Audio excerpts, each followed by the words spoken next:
Eh,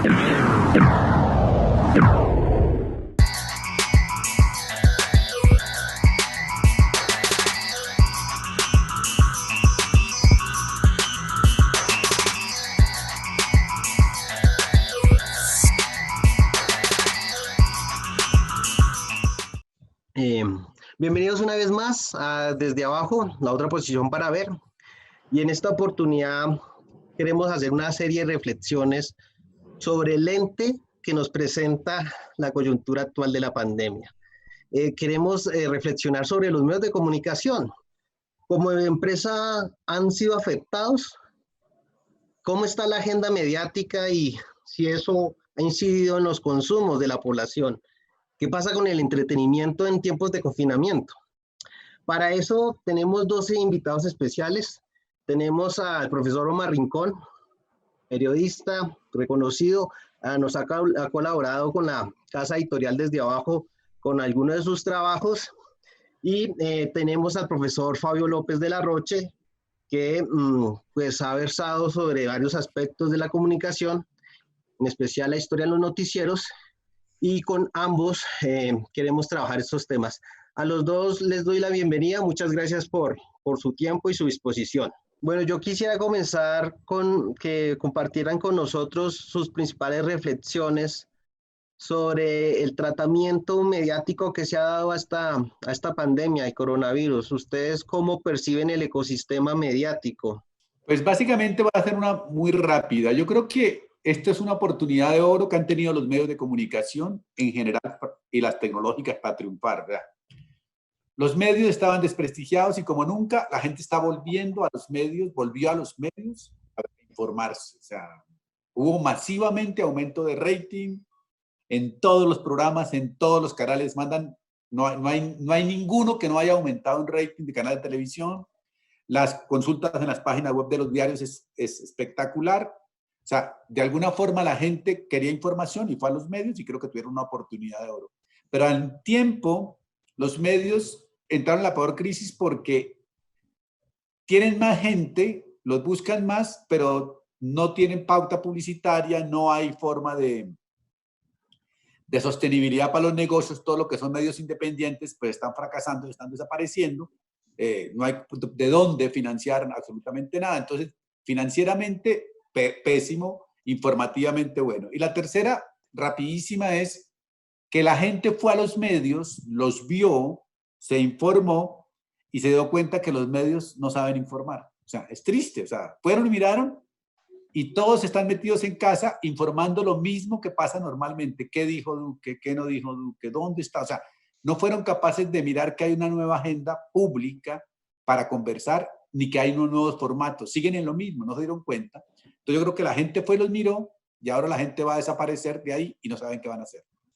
Bueno, yo creo que el primer mes estuvimos con la centralidad del coronavirus en la agenda y efectivamente, pues por lo novedoso de la situación, todo el mundo se volcó a los medios, pero también una saturación muy fuerte y con ese monotematismo, porque desaparecieron pues totalmente de la agenda otros problemas.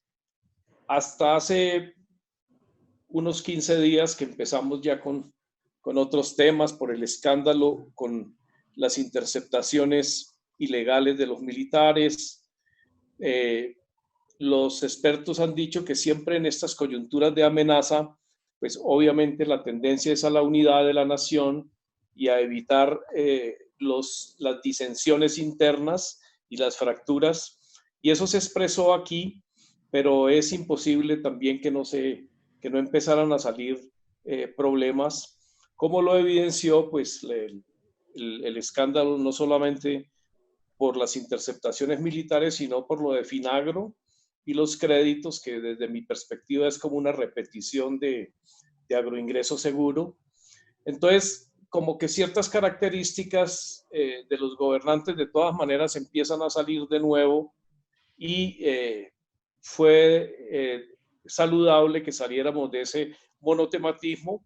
Me parece que faltó mucho perspectiva, faltó análisis, faltó proyección hacia qué va a pasar con el país post-coronavirus y hace falta ese análisis. Por ejemplo, estalló notoriamente la marginalidad urbana, la exclusión urbana. Ahí pues ratifico la crítica que ha hecho Carlos Mario Perea en términos de que el proceso de paz se concibió desde una visión muy ruralista y que no hubo un pensamiento sobre la ciudad. Entonces, dramáticamente me parece que el coronavirus desnudó las exclusiones sociales, las marginalidades invisibles, a pesar de que se tuvieran las bases de datos del CISBEN y de muchos otros programas sociales. Entonces, eso me parece positivo pues, para pensar políticas públicas alternativas. Yo les pregunto a ambos, antes de entrar propiamente a cómo ha sido el tratamiento noticioso frente a la pandemia, si el sector, como sector económico, como industria, como empresa, desde la economía política, los medios de comunicación se han visto afectados con esta pandemia. Pues económicamente es fatal, o sea, fatal, digamos, o sea, el triunfo de la homogeneidad es alucinante, no solamente en Colombia, en el mundo entero.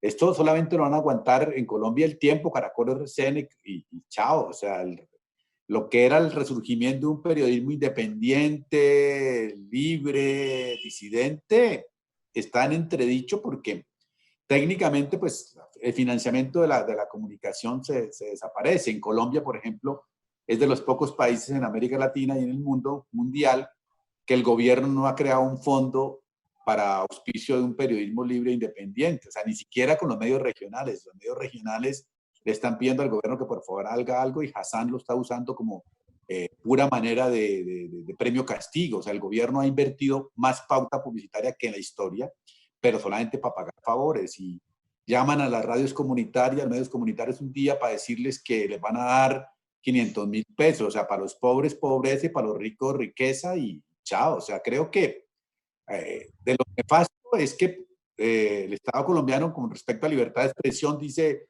que la quiere, que la promueve y que todas esas cosas, pero en este caso lo dejó abandonado a los medios, no siendo ni que sean de izquierda, ni derecha, ni independientes, los medios centralistas de ciudades como Cali, Medellín, Barranquilla, o sea, ni siquiera esos. Y lo otro, que han usado la pauta publicitaria con respecto a premio castigo.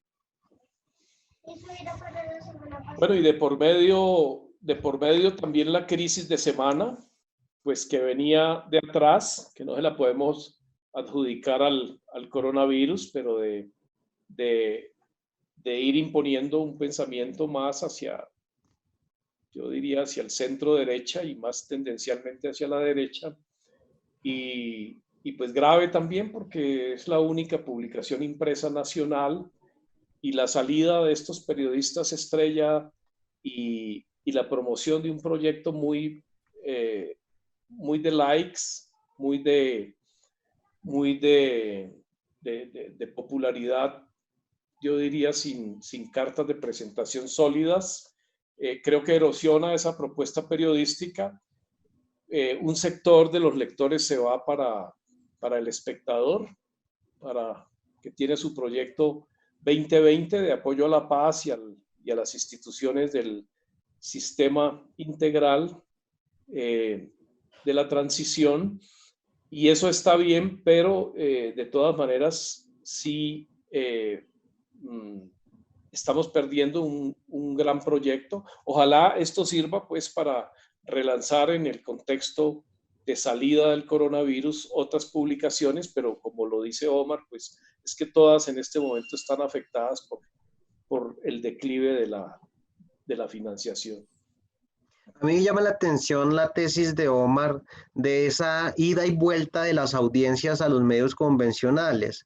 Digamos que uno lo que encuentra ahí es qué puede ser, es decir, el desazón de unos informativos que no informan, de unos contenidos que no entretienen, o el desdén o el aburrimiento que produce los contenidos digitales. ¿A qué se ve esa vuelta a los medios convencionales, Omar?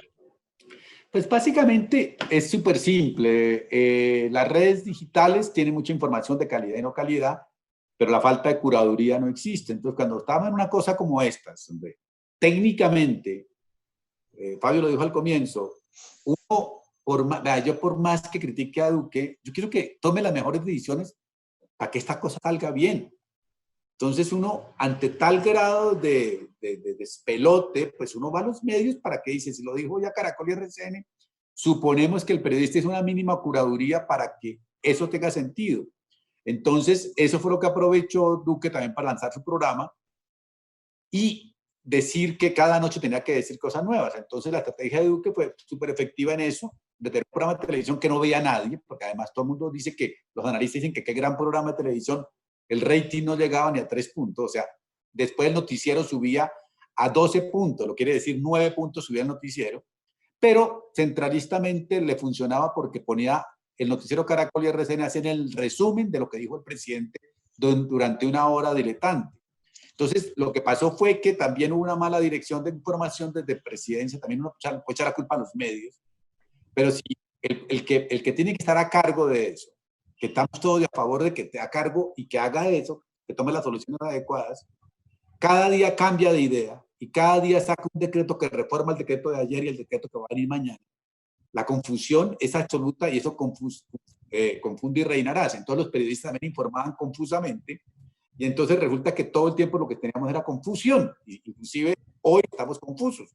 No, yo no sé si puedo salir a la calle, si salgo, cómo salgo. O sea, la confusión es eso, nunca saca medidas cada día para ayudar a las iglesias evangélicas, a los amigos de él y pues para la gente pobre muriéndose de hambre, jodida. Entonces, de alguna forma yo creo que los medios hicieron lo que saben hacer, que es transmitir al poder, pero si el poder es confuso, pues obviamente se va confusamente. Ahí es donde digo que los medios no aprovecharon la oportunidad para mostrar que eran capaces de generar otro tipo de encuadres, otro tipo de formatos, otro tipo de información. Desaprovecharon esa oportunidad porque nos tenían a todos metidos en la casa viéndolos. O sea, tuvieron una oportunidad de decirnos, vea que este restaurante de información es tan bueno que le tenemos una comida gourmet, le tenemos una comida popular, le tenemos... No, siguen haciendo exactamente lo mismo, que es un poco la reflexión general. La reflexión es que para políticos, para medios mainstreaming y para empresarios y capitalismo, esto es una pequeña deformación del sistema. Fue como un virus chiquitico que infectó al sistema, vamos a resetear y vamos a olvidarnos de todo. Ellos no se enteraron que que era un momento de reflexionar sobre el concepto de sociedad, el concepto de hombre, mujer, encuentro, de lo natural y lo natural. No, ellos no se enteraron, ellos no se han enterado que esto era un mensaje para pensarnos internamente. Ellos creen que esto es un puro falla del sistema que se corrige y que seguimos en el mismo capitalismo, la misma cosa de siempre. Bueno, yo quisiera referirme a ciertas lecciones. Me parece que también tenemos que pensarnos como investigadores de medios, y una lección personal que yo extraigo de esta situación es que no hemos utilizado los medios digitales como debiéramos haberlo hecho. Con eso no quiero sugerir pues que nos tengamos que montar pues en lo digital y renunciar a las relaciones cara a cara, pero evidentemente yo creo que esta crisis nos ha servido para pensar que tenemos que darle un lugar mayor a la conectividad digital en nuestros trabajos investigativos, en nuestros trabajos de concertación para el avance de las investigaciones y para tejer proyectos, incluso en las charlas, ¿no? Que a veces nos invitan a otra ciudad a hablar 15 minutos, media hora, es un poco loco. Creo que tenemos que cualificar un poco la comunicación y, por supuesto, también repensar mucho la comunicación cara a cara y por supuesto, esta situación para quienes somos docentes tiene que llevar a repensar nuestras políticas de conectividad y también las políticas del ministerio, porque creo que se desnudó también todo el problema de la calidad de las conexiones y la integración del país, la integración digital del país, ¿no? Todos estos discursos anteriores de los ministros tan optimistas con la tecnología, con la repartición de tabletas, Yo pienso que hace mucho rato debimos haber hecho ese balance y ahora lo tenemos que hacer con los estudiantes de las universidades, porque realmente las fallas en la conectividad y en la calidad de la conexión digital son bastante graves, y en la cobertura ni se diga, ¿no? Universidades que el 40-50% de sus estudiantes están teniendo unos problemas muy graves y aparentemente insolubles si no hay políticas que efectivamente estructuralmente logren cambiar la situación. Ahí tendría dos opiniones rapidísimas. Una primera, lo que dice Fabio, se demuestra que el Ministerio de TIC solamente sirve para premiar a los ricos. Nunca le exigió a Claro, Movistar, EPM, TV tener calidad de servicio. Eso no les importa, o sea, no les interesa. Por eso somos una sociedad conectada, desconectada. Se nos cae el wifi, se nos cae todo y no hacen absolutamente nada. Pero lo segundo es en el término educativo. Yo creo que hubo una cosa buenísima para nosotros, y es que los vendedores de humo digital habían dicho: se acabó la universidad, eso no existe, el colegio, la escuela, teleeducación, señoras y señores, triunfó. Eso, coja un teléfono celular y triunfarán. Lo lograron, nos mandaron a toda la casa, profesores y estudiantes, y pasaron tres cosas que son significativas rapidísimas. Uno, los estudiantes sí les gusta vivir en las redes digitales, en YouTube, en Instagram, en toda cosa en lo digital, para construir su estilo de vida, para construir su joda, para socializarse, pero no para que vayamos a educarlos. O sea, eso no quieren ni que ese tipo de cosas demostramos. Segundo, demostramos que los profesores hicimos un esfuerzo, nos volvimos youtuber, influencer, memólogo, toda esa cosa, y fracasamos rotundamente porque no somos eso. O sea, no es que la educación es un concepto de youtuber de 5 minutos.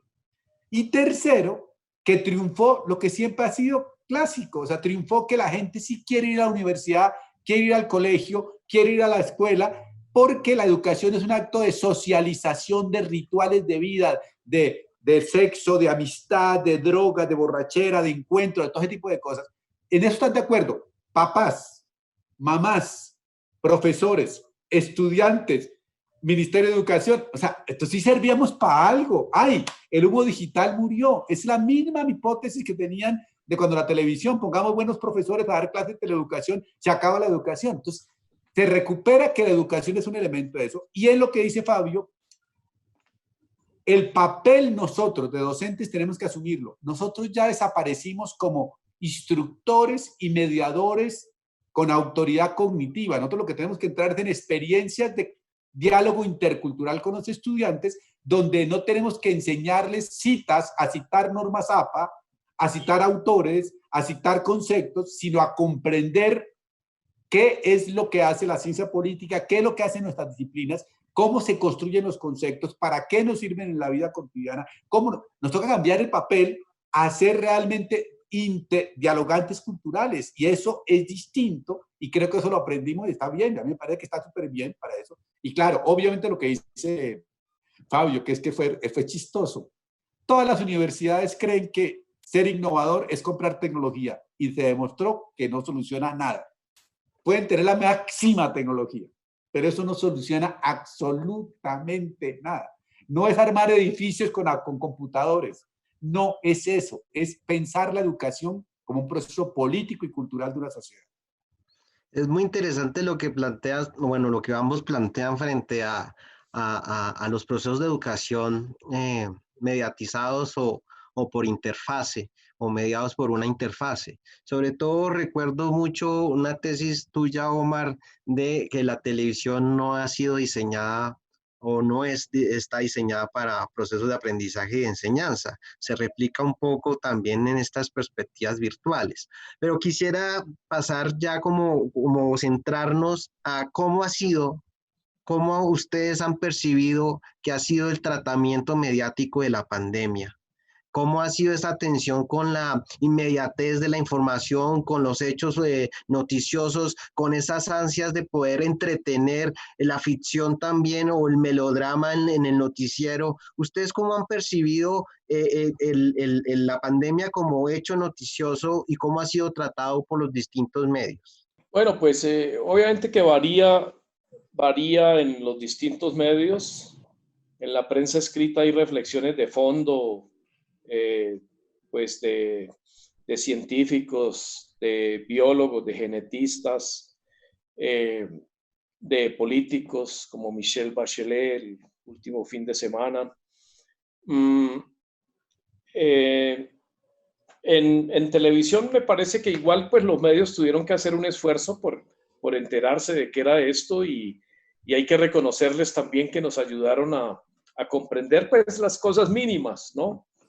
La curva, la insuficiencia numérica de las pruebas, la dificultad de ver pues los picos máximos si no tenemos un número importante de pruebas, la calidad de las pruebas, los problemas pues de las unidades de cuidados intensivos.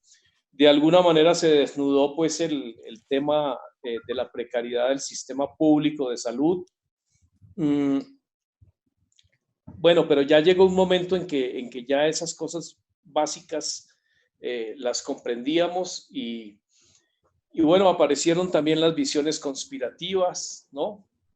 Que los chinos habían fabricado esto, que los gringos también en un laboratorio, las visiones idílicas y utópicas de las izquierdas, de que Cuba tenía la solución, ¿no?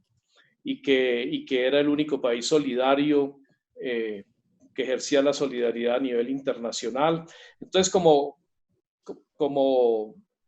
distintas versiones que salieron, unas más en medio masivo, otras más en redes sociales, pero creo que llegó un momento en que nos saturamos y yo personalmente he extrañado una discusión de fondo, por ejemplo, lo que ya hablábamos sobre la calidad de la informatización de la sociedad, eh, el tema del sistema de salud también. Sí, hay que fortalecerlo. Nos transmitieron las voces de varios académicos reflexionando sobre la necesidad de recuperar la iniciativa estatal, ¿no? Pero ¿qué? Vamos a fortalecer la salud pública con los mismos funcionarios de la politiquería actual. Entonces, personalmente no he visto como una reflexión prospectiva de para dónde debe ir el país después de la pandemia. Frente a la paz, una cosa similar, ¿no? Es obvio pues que la coyuntura de unidad de esta crisis despolariza un poco, pero aparece también el problema de esta inversión de dinero del Fondo para la Paz en buena imagen para el gobierno y pues despunta, ¿no? Una agenda que tarde o temprano va a aparecer, pero no he visto, digamos, una visión prospectiva. El debate sobre si el país va a ser más, o si el mundo va a ser más igualitario, o si esto va a terminar reproduciendo las inequidades existentes, se debate más en prensa escrita, por supuesto. En televisión es imposible prácticamente que esas reflexiones prospectivas aparezcan. Pues yo lo que creo es, vea, en general, yo creo que el problema tiene que ver con el tipo de información que compartimos. O sea, arranquemos de dos cosas. La cosa esa que nos pasó, este virus, es la emoción máxima que estamos conviviendo todos. O sea, de alguna forma, más que una emoción sensacionalista, es que la emoción es eso. Frente a esa emoción, la información viene de los que dirigen el país y entonces se fueron ante los políticos, los senadores se callaron, los políticos se callaron, el presidente habla todos los días para reinar y confundir y reinarás. Entonces, de alguna forma, eso lo elabora. Segundo, homogeneidad informativa. Todos los medios se parecen. Y claro, yo le preguntaba a un amigo si se podía, como dice Fabio, el primer mes o los primeros 45 días, 40 días, si se podía hablar de otro tema, y me decía no, los clics, las marcas, si uno mete otro tema, no pasa. En este momento ya entran los nuevos temas, entran para eso, pero son temas que ni siquiera el presidente asume. Entonces se cuenta que el presidente no asume ningún tema. Es como le dicen al presidente en estrategia de comunicación, por eso digo, yo solamente hablo de esta cosa y hablo cada día una cosa distinta que nadie tenga ni idea, confundo a todo el mundo. Pero de los líderes sociales que siguen asesinando, que hable la ministra del Interior, que del escándalo del ejército, que hable el ministro de Defensa, que he dado la orden que hable del ministro de Agricultura. ¿Y usted de qué habla? ¿Usted en qué se encarga? ¿A usted qué le toca responder? Entonces hay una estrategia que hace que sea muy complicado en este punto y con chantaje de publicidad. Entonces yo creo que hay un problema para eso. Pero donde creo que sí los medios podrían haber hecho algo distinto es en las metáforas que se propusieron y que se asumieron. Se asumió que esto es una guerra. Pues no es una guerra contra quién. A ver, ¿dónde? Estamos unidos en una guerra. ¿Contra quién? ¿Contra Maduro? ¿Contra las FARC? ¿Contra quién? La guerra es contra los ciudadanos. Entonces parece una guerra contra los ciudadanos. ¿Por qué? Porque no vemos contra quién es la guerra, y esa metáfora de la guerra permite que tú bajes derechos humanos, libertades, autoritarismos, el ejército y la policía en la cárcel mandando. O sea, eso es un discurso que un periodismo libre e independiente tendrá que cuestionar. Segundo, metáfora la del patriotismo, que somos como la selección Colombia.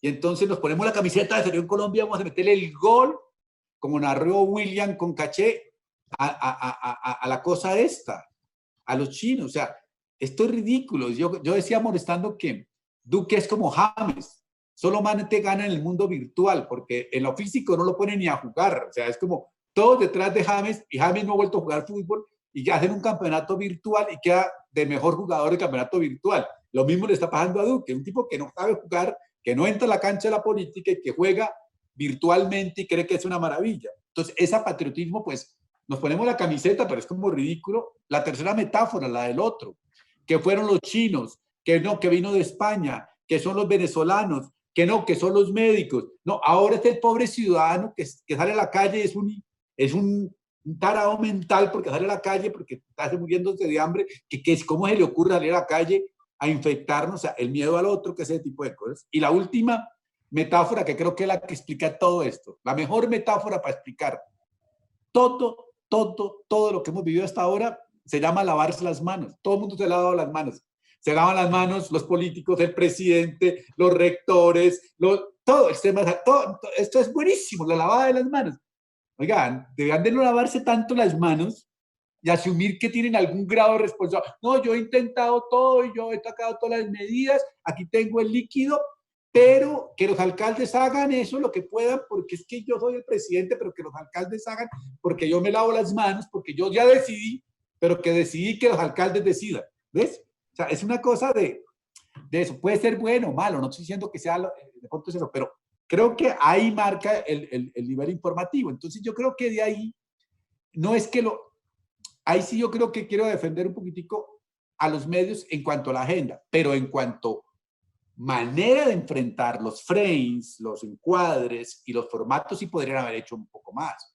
Los grandes temas no seguían siendo el virus, ni los grandes temas seguían siendo lo que está en externo. Los grandes temas estaban pasando en casa. La educación, tenemos 9,5 millones de niños en los hogares, más digamos que haya 2 millones de universitarios. Tenemos 11 millones de gente estudiando en la casa. Ese es un tema absolutamente espectacular. Teníamos a todo el mundo conectado. Luego hay una gran reflexión sobre la calidad de la conexión digital. No se trata, cosas concretas de eso. Tenemos un gran tema de eso. ¿Qué significa volver a convivir como familia? La violencia intrafamiliar. Ahí hay un tema. O sea, y teníamos los corresponsales en todas las casas colombianas. Teníamos, no sé cuántas familias somos en Colombia, digamos que seamos 7 millones. Teníamos 7 millones de corresponsales. Y no fuimos capaces de mirar para allá, mirábamos todo para afuera. Cuando hablamos de violencia intrafamiliar, íbamos a bienestar familiar y no mirar a la gente que tiene las historias. Yo creo que ahí sí perdieron la oportunidad de volverse más ciudadanos, más metidos con otros encuadres y con otras agendas. Ambos han hecho unos trabajos y unos acercamientos sobre el campo del periodismo. Desde un lado, las críticas a un periodismo desconectado del contexto, sin conocimiento histórico, pero por otro lado, un periodismo que tiene que ser, tú, Omar, has utilizado una serie de adjetivos para calificar lo que debe ser un periodismo variado, un periodismo crítico, cultural, incluyente. ¿Ustedes cómo ven el campo del periodismo y cuáles son los retos que tiene el periodismo en medio de esta coyuntura? Yo creo que al periodismo no le cambia la situación, todo lo contrario, se la empobrece aún más, sobre todo al periodismo de las regiones que trabaja con las uñas y con tanta dificultad para conseguir los espacios y para poder pagarlos. Entonces, yo no me imagino cómo estará siendo afectado en este momento el periodista que vive de la financiación pública única y de la pautica pequeña que se paga en lo local. Entonces, me parece que la situación debe ser dramática. Estaba leyendo también una cosa que me parece muy interesante y que deja ver mucho lo que es nuestro país, y es que hay 833 municipios que no han sido afectados por el COVID. Y entonces uno dice, qué maravilla, ¿no? De 1.100. Pero el problema es que el costo de eso es el deterioro de las vías terciarias, que solamente el 7% de las vías terciarias funcionan. Entonces es un país muy ensimismado comunicacionalmente en términos de carreteras, ¿no? Y en términos de vías. Y eso lleva a unos peajes y a que los mandatarios encierren sus municipios preventivamente. Eso me ha llamado mucho la atención porque me parece que deja ver también un país muy encerrado y bueno, me imagino que eso también debe estar afectando la comunicación local y la comunicación pues alternativa y comunitaria que se mueve en el campo y en las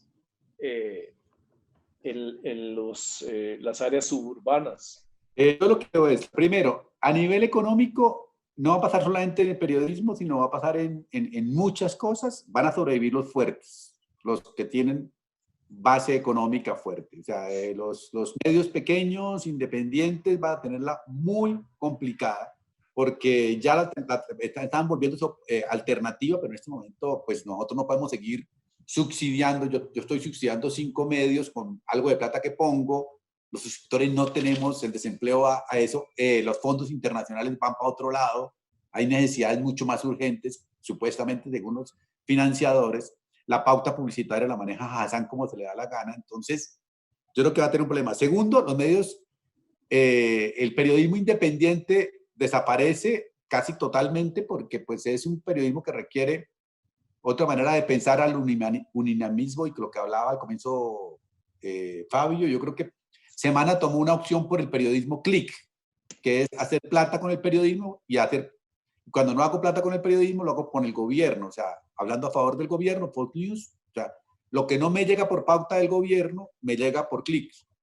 Y resulta que el periodismo que necesitamos no es de clics, el periodismo que se necesita para que yo me suscriba es de singularidad, de necesidad, de análisis, ese tipo de cosas. Pero por el lado, digamos, positivo, yo creo que hay un problema de que demuestra que el periodismo tuvo su cuarto de hora otra vez con la cosa, y que tenemos que volver a pensar en un periodismo con mayor singularidad y pertenencia y pertinencia. Y yo creo que de alguna forma sí estamos extrañando un periodismo que se innove desde formatos, desde necesidades, de ese tipo de cosas que permiten hacer una cosa distinta. Hay un amigo que se llama Pedro Ortín, que dice 3 cosas muy interesantes frente a esto, o 4. Una, el poder consiste en la capacidad que tenemos de definir lo real. Y el poder que tiene hoy el gobierno y los empresarios es que ellos definen lo que es real en los medios. Entonces nosotros tenemos que comenzar a luchar esa definición de real.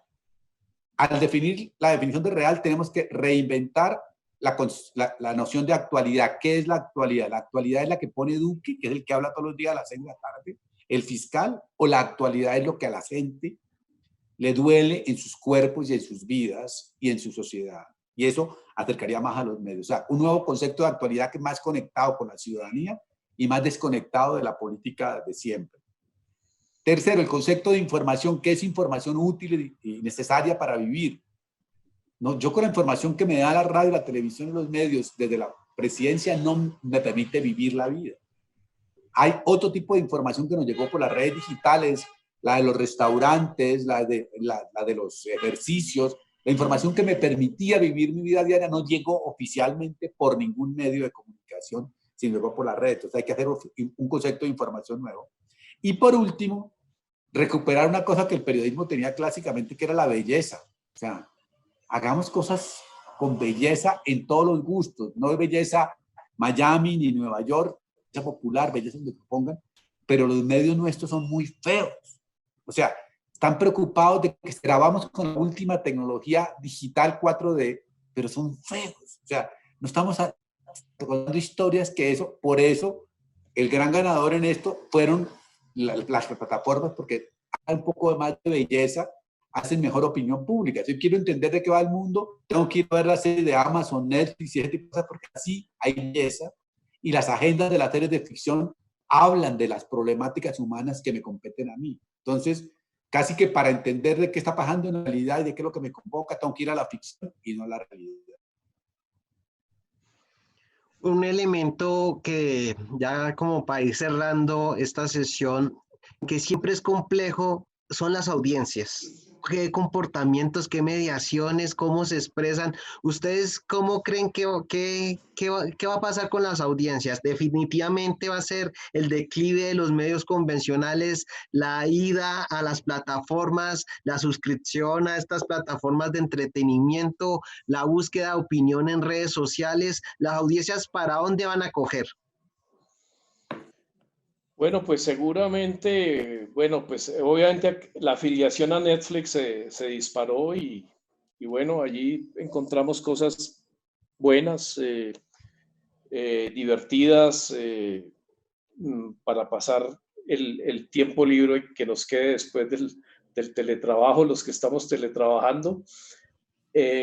Y yo pues también estoy de acuerdo en que por las redes sociales han pasado mensajes maravillosos de creatividad, eh, estas propuestas musicales a muchas manos que se han organizado en Francia.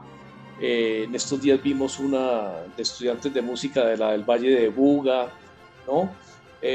Ha habido cosas muy bonitas y muy creativas en las redes sociales y claro, yo también diría lo mismo que en el medio masivo no ha estado tan presente, si bien Caracol nos organizó un concierto colectivo un fin de semana, pero sin lugar a dudas la creatividad, la innovación ha estado ahí en las redes sociales. Me parece que ha bajado un poco la polarización y es comprensible y hacia futuro sí sería deseable seguir despolarizando sin dejar de hablar de cosas estratégicas como la paz, como un bien mayor,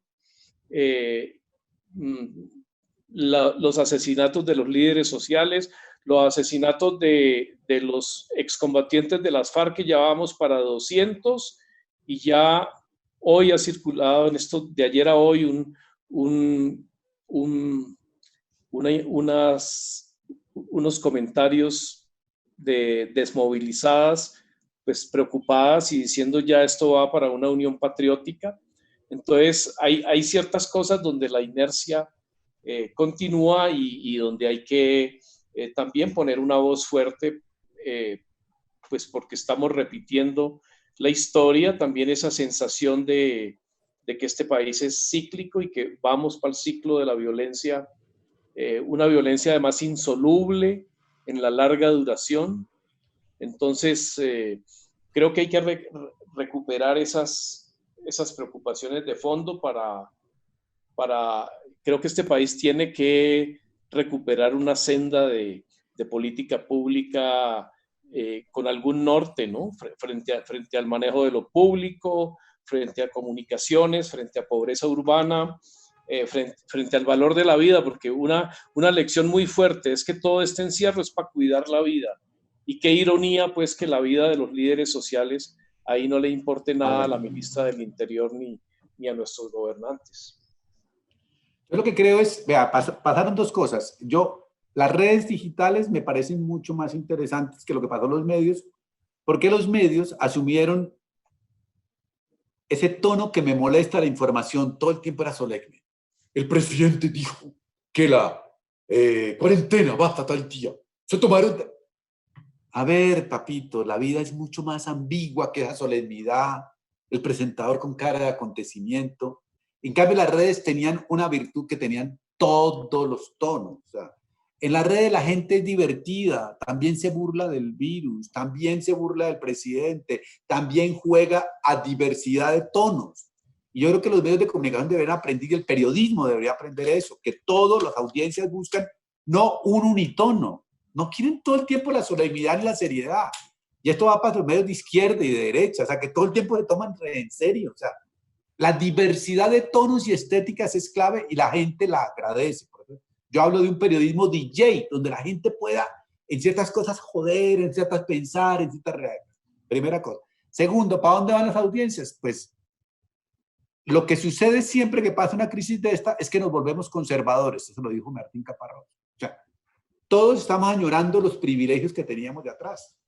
Todos queremos mantener los privilegios que teníamos. Entonces, el que tenía un carro ya es fascista para conservar su carro.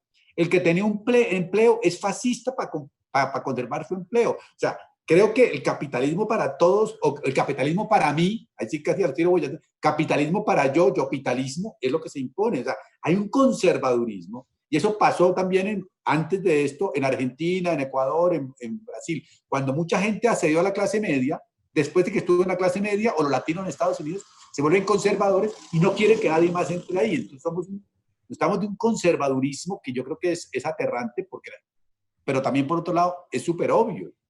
Es súper obvio porque yo tengo que mañana sobrevivir. Yo hablo desde el privilegio. Yo puedo plantear a la sociedad, por favor, dejemos de consumir, evitemos el consumo. Hay otra gente que no tiene con qué consumir.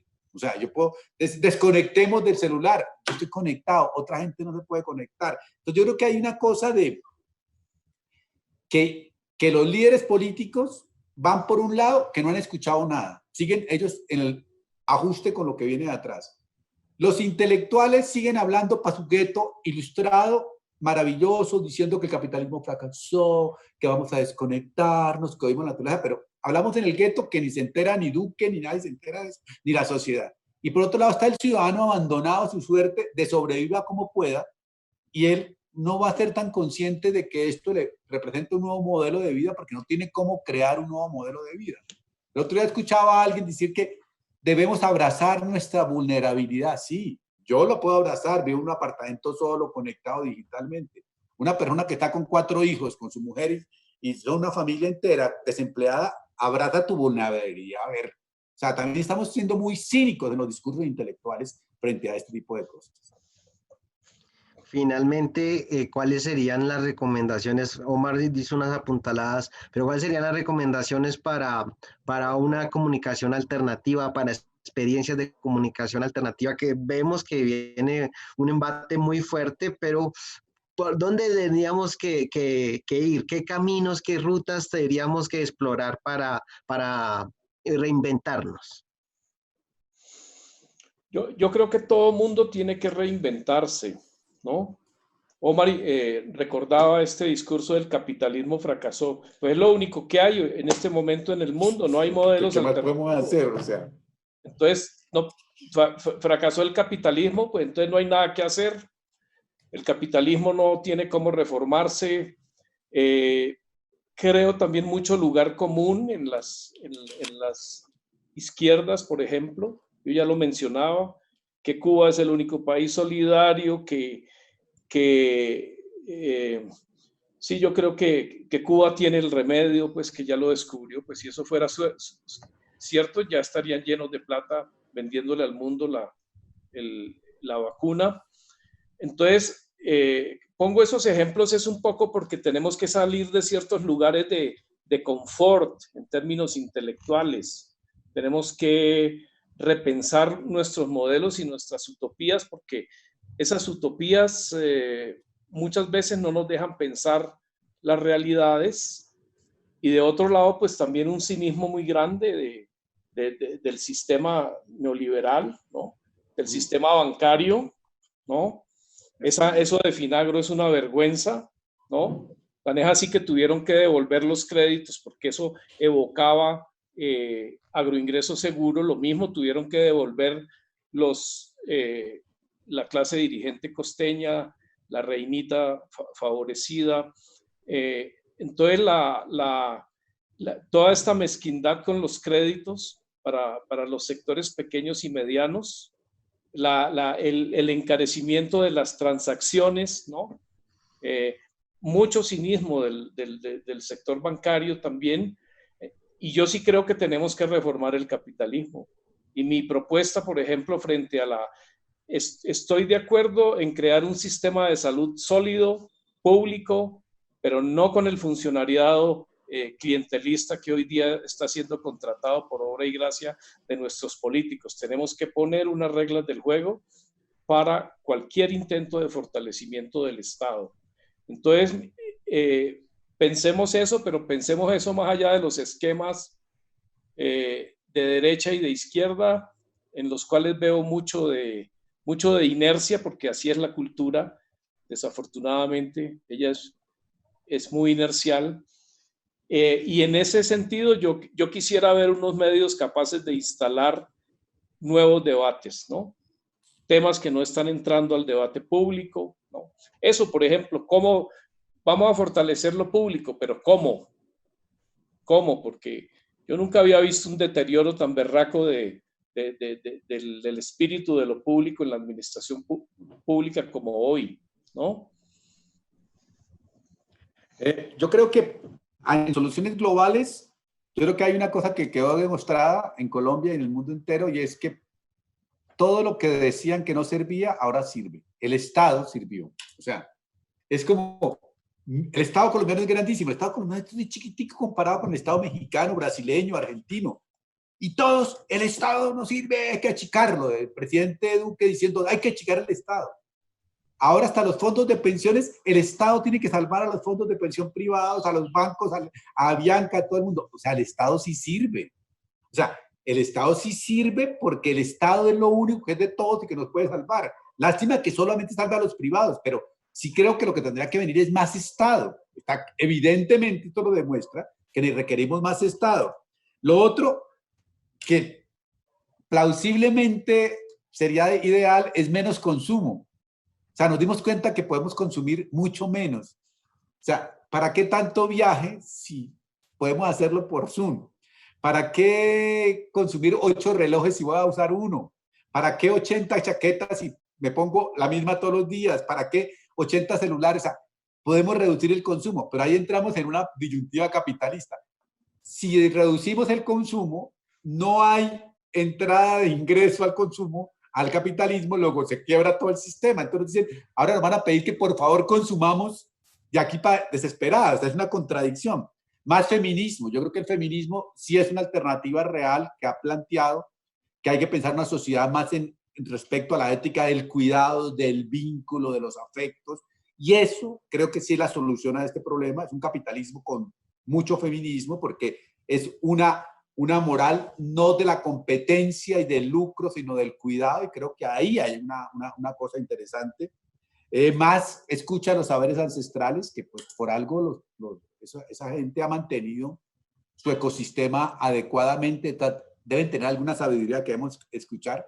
Y en los medios, yo creo que los medios tienen que definitivamente reconocer que o se ponen de parte del ciudadano o se van a quedar sin televidentes, sin lectores y sin escuchas. O sea, si siguen en favor del poder nada más, del cinismo del poder, pues que lo responde, yo creo que se van a quedar sin, o sea, pueden quedar con muchos clics, pero se van a quedar sin ciudadanos y eso a largo plazo ya los está afectando directamente. O sea, la pregunta que yo me hago como ciudadano es, ¿yo estaría dispuesto a donar $1 100 pesos por esta información que me están dando, si tú le preguntas, el 99% de colombianos diría no, estoy dispuesto por eso. Pero sin embargo, estamos dispuestos a pagar Netflix. ¿Por qué? Porque consideramos que hay alguna calidad ahí, ¿ve? Entonces sí creo que hay una razón de que o las agendas ciudadanas, la perspectiva ciudadana entra a jugar y los medios recuerdan que ellos están hechos no para defender al poder, sino para estar con los ciudadanos, o yo creo que están muertos. Bueno, agradecemos a Omar Rincón por su tiempo, a Fabio López y a ustedes por sintonizarnos y nos veremos en otra próxima ocasión en Desde Abajo, la otra posición para ver. Hasta luego.